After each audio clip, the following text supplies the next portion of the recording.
बात रखने वाले निजाम में उन्होंने मजहब बदल दिया मेरे जैसे राजपूतों का।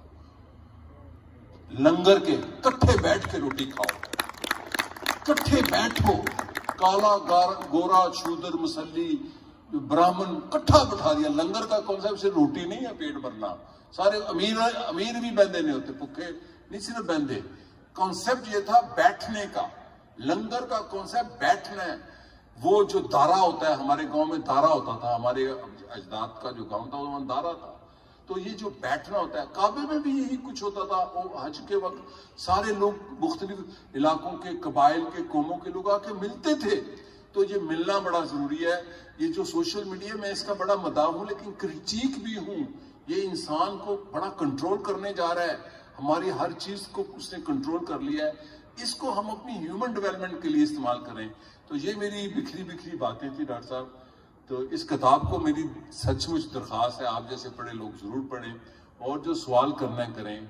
और मैं आता रहूँगा, मैं डॉक्टर साहब को लाहौर बुलाऊंगा और मैं अपने अलावा यहाँ आपकी सियासी अदबी तकरीबात के लिए हाजिर हूँ।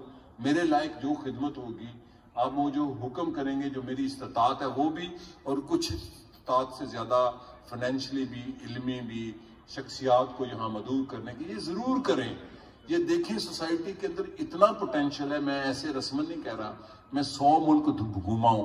इस कौम में जो सबसे बड़ी खूबी मैंने देखी है ना, होगी खैरात की, अब आपको पता चल गई। हम इससे बड़े मेहमान नवाज दुनिया में कोई नहीं है। ये ईरानी तुर्क शुर्क ये तुगलते हाथ रखता है, मामूली गलाने ड्रामे की मैंने अमली देखी है।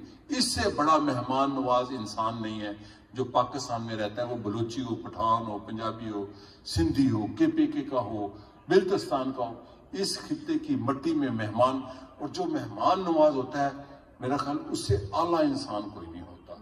तो हमें आपस में मिलना चाहिए डॉक्टर साहब।